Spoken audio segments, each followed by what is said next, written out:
Raquel, tem mais uma pergunta, né? Não tem como a gente não abordar esse assunto, né, que tem movimentado o mercado desde a sexta-feira. Proposta de reforma tributária apresentada pelo governo ao Congresso. Muitos investidores ficaram assustados com as consequências que essa proposta poderia trazer. Queria saber sua opinião, né? Como que essa reforma pode afetar a arrecadação, pode afetar a conta pública, o mercado de uma maneira em geral? Os investidores, eles têm motivos para ficarem apreensivos com essa apresentação da proposta. Claro que ainda tem a tramitação e tudo mais, mas foi um choque, né, lá no começo, quando foi apresentada. Não, perfeito. Eu acho que é uma reforma que, né, como você já colocou, ainda vai ter muito debate, ainda tem muito que ser conversado e decidido, né? Então, como a gente sabe aqui no sistema político brasileiro, né, assim como, por exemplo, no americano, nada disso é rápido, né? E ainda bem, né, um sinal aí que as nossas instituições, os freios e contrapesos estão funcionando nesse sentido.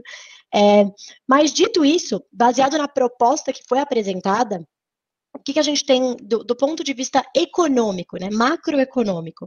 É uma reforma que ela poderia ser, os objetivos dela fazem sentido para o desenvolvimento econômico de longo prazo. Então, quando a gente fala assim, olha, vamos tributar menos a renda do trabalhador mais pobre e tributar mais a renda do trabalhador mais rico, talvez, potencialmente, ou tributar mais o capital, mas ao mesmo tempo, também incentivar o investimento produtivo de empresas. Então, vamos diminuir o IRPJ, né, e ao mesmo tempo a gente coloca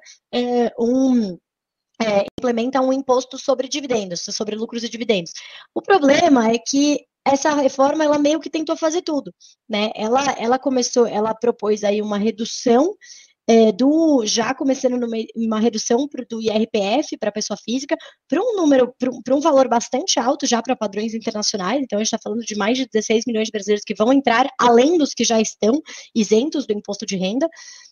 E aí, ao invés de você tratar ali a renda PF com a renda PF, a renda PJ com a renda PJ, você pegou um, um compensador, então um imposto sobre lucros e dividendos, né? E mudanças na estrutura de outros tipos de investimento para conseguir compensar tanto uma redução do pessoa física quanto pessoa jurídica. Você misturou os dois, né? Então, assim, essa redução no imposto de pessoa jurídica faz bastante sentido. A gente tem uma carga tributária super elevada, isso você acaba, né, desestimulando investimentos produtivos. Mas até aí, subir, né, criar um imposto sobre lucro de dividendos em uma alíquota de 20%, né, e que ele tá para compensar tanto a parte de RPF quanto RPJ, fica um pouco esquisito, né? Acabar com o mecanismo de JCP, provavelmente nesse momento, ele não vai ser positivo, não vai incentivar investimentos produtivos, ele vai desincentivar. Então, você tem um momento em que a economia está em recuperação e ela precisa de investimentos privados e que não necessariamente você vai ter esse efeito. Pode ser que você tenha, né? Então, como eu falei, ainda há muito a ser discutido, então pode ser que isso aconteça, mas não me parece, assim, poderiam ter sido feitas coisas diferentes para você, de fato, olhar, por exemplo, tributar mais a renda dos mais ricos ao invés de diminuir, né? Ao invés de você aumentar o número de pessoas que você isenta, você cobra mais de quem está mais lá para cima, né? Faria mais sentido do que você isentar mais gente, porque do ponto de vista o que acontece? Você tem do ponto de vista do fisco, de arrecadação, a perda ali é grande. Já o ganho individual não é tão grande assim, né? Então, são 16 milhões de brasileiros, mas eles vão pagar relativamente menos impostos, né? Não é também, talvez fizesse mais sentido se a gente estivesse falando aí de uma, né, de uma taxação, por exemplo, do próprio IRPF mais alta. Mas, bom, esse do ponto de vista macroeconômico, tá? Mas então não é para dizer que não precisava de uma reforma, sim, o nosso imposto de renda, o nosso sistema de impostos como um todo, né, de bens e serviços, ele é um sistema bastante regressivo. O imposto de renda é o único imposto que a gente tem que não é regressivo, que ele vai aumentando, mas tinha essa questão de parar muito embaixo, né? E não tributar os mais ricos. Então, assim, você tem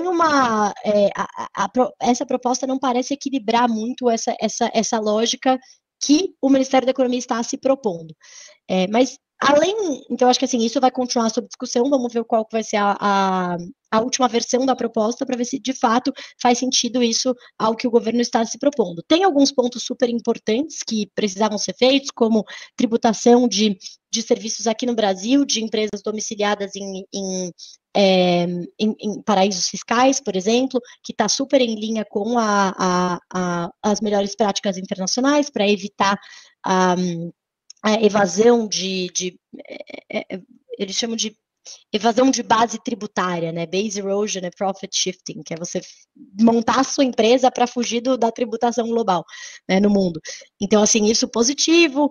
Então, assim, não é uma reforma de todo ruim, o objetivo faz todo sentido, mas é importante é importante não misturar, né, duas coisas. Então, não tentar fazer uma benesse muito grande, né, na parte de pessoa física, para uma compensação que pode ser que seja bastante reduzida, pode ser que não aconteça. Então, eu acho que essa que ficou o principal risco do ponto de vista econômico, de você acabar passando a benesse e não passando o outro lado, né? Você só vai reduzir ali o imposto de pessoa física, mas você não vai conseguir passar o imposto sobre dividendos, ou você vai passar, mas ele vai ser muito menor e não vai ser o suficiente.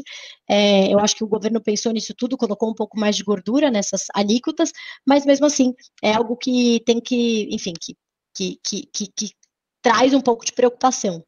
E já do ponto de vista do investidor, são várias mudanças, né, consideráveis, algumas que parecem caminhar para reduzir a complexidade, como a unificação de alíquotas, independente do tempo do investimento. Então, isso reduz a complexidade, você também favorece aqueles que têm menos dinheiro e vão potencialmente ficar por menos tempo com aquele investimento, né, investido. Então, faz sentido. Mas tem algumas que, enfim, ainda vão causar bastante furor e debate, né? Como, por exemplo, o fim da isenção ali dos FIIs, que provavelmente vai fazer com que a classe de ativos fique um pouco menos, né? Vale um pouco menos o seu custo de oportunidade ali seja maior, diante de alguns veículos, alguns mecanismos que ainda têm isenção, como, né, alguns títulos de renda fixa ali, de LCIs, LCAs, CRIs, CRAs. Então, é isso que eu acho que a gente ainda tem que ficar, assim, com todos os olhos virados para essas discussões, para saber para onde vai. Então, acho que, como sempre, o grande risco no Brasil é o que a gente fala que de boas intenções o inferno está cheio, né? Então, o grande risco é o que vai sair, né? Foi enviada uma proposta de um jeito, vamos ver o que vai sair, para não sair que nem a proposta de bens e serviços que está se discutindo, possivelmente só passar um refis, né? Então, essa vai ser a reforma tributária de bens e serviços mais maluca que eu já vi na minha vida, se passar só o refis, né? Se de fato passar, que é um refinanciamento de dívidas, né? Então, como você faz uma reforma, chama de reforma tributária, um refinanciamento de dívidas. Mas se passar também, por exemplo, a unificação, né, a criação do CBS, que é o imposto único, mesmo que seja só para impostos federais, já ajuda, já é um passo importante. Então, acho que a gente tem que ficar de olho no debate.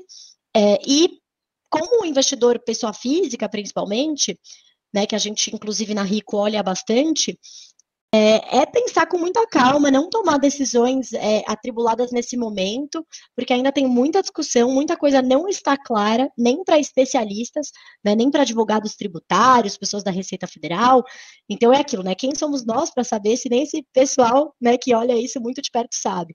Então agora, e qualquer mudança ainda vai demorar, né? A gente está falando de uma tramitação, depois para valer o ano que vem tem que ser aprovado até esse ano, tem muitos impostos que tem noventena, então, assim, ainda tem um período substancial para a gente levar essas discussões, entender exatamente, pensar do ponto de vista de cada um, qual que é a melhor escolha.